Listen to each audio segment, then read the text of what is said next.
itu ada apa itu hukum ketenagakerjaan. Hukum ketenagakerjaan merupakan kumpulan peraturan baik tertulis maupun tidak tertulis yang mengatur hubungan kerja antara pekerja dan pemberi kerja.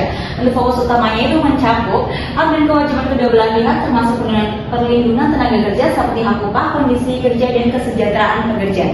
Kemudian yang selanjutnya itu adalah tujuan hukum ketenagakerjaan. Untuk kami ada 4. Yang pertama itu adalah memberdayakan dan mendayagunakan tenaga kerja secara optimal dan manusiawi. Yang kedua itu mewujudkan pemerataan kesempatan kerja dan menyediakan tenaga kerja yang sesuai dengan kebutuhan pembangunan nasional dan daerah.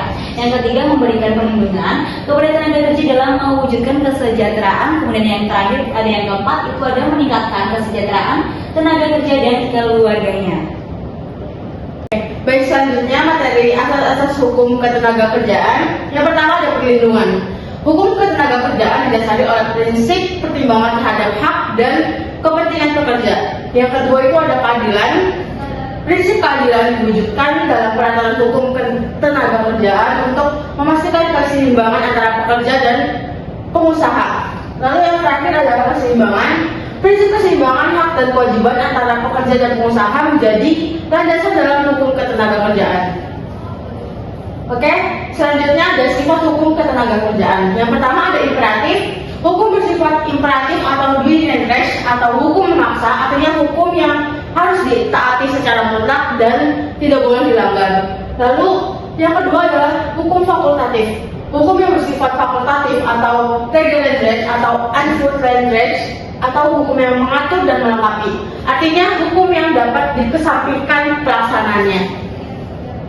Oke, untuk materi selanjutnya yaitu ada subjek dan objek hukum ketenagakerjaan, yaitu subjek yang pertama pekerja atau buruh, yang kedua pengusaha, dan yang ketiga perusahaan atau organisasi. Selanjutnya ada objek yang pertama sanksi hukum yang terlaksana dengan baik yang bersifat administratif maupun sanksi pidana akibat dari pelanggaran ketentuan yang diatur dalam undang-undang. Dan yang kedua ganti rugi yang terpenuhi bagi pihak yang dirugikan akibat dari adanya manifestasi atau ingkar janji yang dilakukan oleh pihak lain dalam perjanjian yang telah disepakati sebelumnya.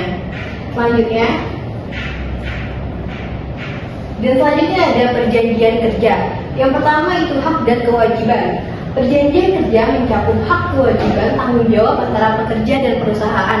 Kedua, waktu bekerja. Perjanjian juga mencantumkan waktu kerja, jadwal kerja, serta libur yang dimiliki oleh pekerja. Dan yang terakhir, kompensasi. Rincian pembayaran tunjangan dan kompensasi lainnya juga diatur dalam perjanjian kerja.